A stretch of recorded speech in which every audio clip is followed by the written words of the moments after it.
Zara stood at the edge of the combat arena watching the strange creature below. Her four eyes blinked in sequence as she tried to understand what she was seeing. The human male had no weapons, no armor, and no enhancement implants. He looked so small and fragile compared to her 7-foot frame. She was the daughter of War Chief Kent of the Valorian Empire. Her people were known across 12 star systems as the greatest warriors in the galaxy. Every Valorian child learned to fight before they could walk properly. Their bones were dense, their muscles were like steel cables, and their skin could stop most energy blasts. But this human, this soft pink creature named Jake, had volunteered for the trials of worth. The trials were ancient Valorian, boys to tradition. Any being who wished to prove themselves worthy of respect had to face 3 challenges: combat against a Valorian warrior, survival in the death maze, and single combat with a razor claw beast. No outsider had ever survived even the first trial. Zara felt her heart beating faster as she watched Jake stretch his arms and roll his shoulders. He moved with surprising grace for such a small being, but grace would not save him from what was coming. Her father appeared beside her, his massive form casting a shadow across the viewing platform. War Chief Kent spoke in their native tongue, but Zara replied in the human language she had been studying. "Father, why did you allow this? The human will die in minutes." Kent looked down at the arena. With interest, the human asked for the right to prove his worth under ancient law. "We cannot refuse, but he has no chance, Father. Look at him, he barely reaches my shoulder." The war chief smiled, showing his sharp teeth. "That is what makes this interesting." Daughter down in the arena. Jake was facing his first opponent. Grix was a young Valorian warrior built like a mountain of muscle and fury. He carried a plasma sword that could cut through starship hull. The crowd of Valorian spectators cheered as Grix activated his weapon. Zara expected to see fear in the human's eyes. Instead, Jake smiled and raised his empty hands. The combat began. Grix charged forward with incredible speed, his sword leaving a trail of burning air. Jake did something that shocked every Valorian watching. He stepped toward the attack, not away from it. At the last second, Jake dropped low and swept Grix's legs. The massive warrior stumbled.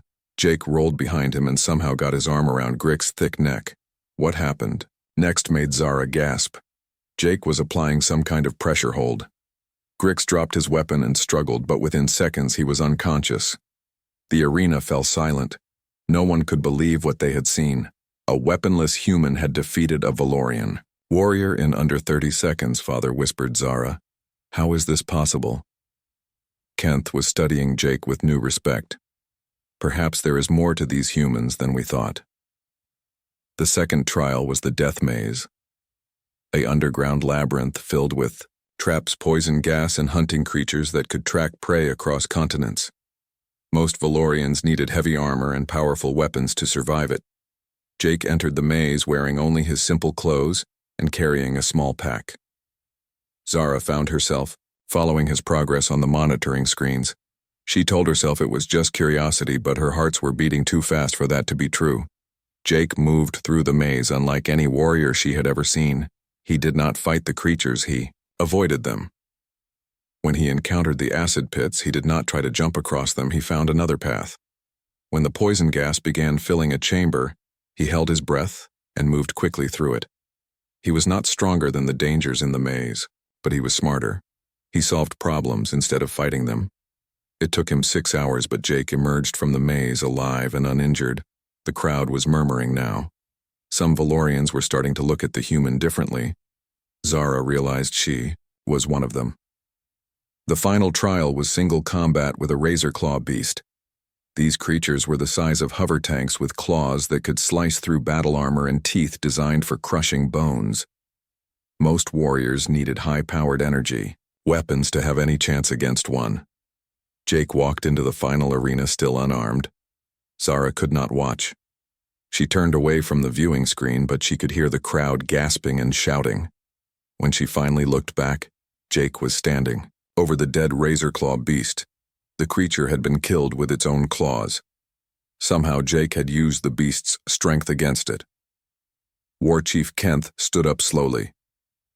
300 years ago, he announced to the crowd, "My grandfather told me humans were weak. I see now he was wrong. After the trial, Zara found herself walking to the recovery chambers where Jake was resting. She told herself she was only going to congratulate him on his victory. She found him sitting on a medical table having his minor wounds treated. He looked up when she entered and smiled. "That was quite impressive," she said, trying to keep her voice steady. Jake shrugged. "Just used what I learned in martial arts class back home. Nothing too fancy. Nothing too fancy. He had just accomplished something no outsider had ever done, and he called it nothing too fancy." "You could have been killed," she said. Jake nodded. "Yeah, probably. But your father said, if I proved myself in the trials, your people would listen to what Earth has to say about the alliance you risked your life for diplomacy. Someone had to." Jake said simply, "Your people respect courage, so I had to show courage." Zara stared at him. This strange, soft creature had willingly faced death not for glory or personal gain, but to help his entire species. She had never met anyone like him. Over the following days, Jake remained on the Valorian homeworld as an honored guest. Zara found excuses to spend time with him. She told herself she was just learning about human culture. But the truth was more complicated. Jake told her about Earth, about oceans and forests and cities full of billions of humans. He spoke of art and music and literature, things Valorians had never valued much. In return, Zara showed him the warrior traditions of her people. She taught him about honor and duty and the ancient codes that governed Valorian society.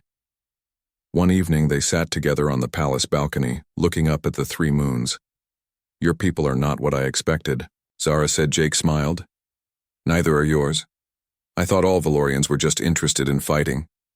We are warriors, but we are also more than that," Zara replied.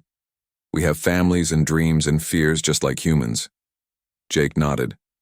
"I think that's what makes this alliance so important. We have more in common than either side realized." Zara felt something she had never experienced before. The human was unlike any male she had known. Valorian warriors were strong and brave, but they were also predictable. Jake was gentle and thoughtful, but he had courage that went deeper than physical strength. "Father still cannot believe you defeated our trials," she said. Jake laughed. "It wasn't about being stronger than your warriors. It was about being different. Every problem has more than one solution. Is that how humans think?" "Most of the time," Jake said. "We learned early that we couldn't always outfight bigger predators, so we had to outsmart them." Zara looked at him with growing admiration. Her people had always believed that strength was the only virtue that mattered. But Jake had shown her that intelligence and creativity could be just as powerful.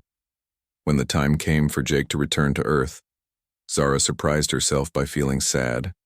She had grown to care about this strange, brave human more than she wanted to admit. The alliance was approved. The Valorian Council had been so impressed by Jake's courage that they agreed to the treaty with Earth. As Jake prepared to board his transport ship, Zara approached him one last time. "Will you come back?" she asked, trying to keep the hope out of her voice. Jake smiled, the same smile that had somehow defeated 3 impossible trials. "The Alliance will need ambassadors," he said. "Maybe he'll volunteer for that job too." Zara watched his ship disappear into the stars. She touched the small gift he had given her, a simple wooden carving of an earth tree. She had learned something important from Jake. Courage was not just about facing danger. It was about doing what was right even when it was difficult. It was about building bridges instead of walls. Her father joined her on the landing platform. "You care for the human," he observed. Zara nodded. "I do." Father Kent was quiet for a long moment. Then he smiled. "Perhaps it is time for our peoples to learn from each other in all things." Zara looked up at the stars where Jake's ship had vanished. She hoped he would keep his promise to return. The human had walked into her trials unarmed and changed everything.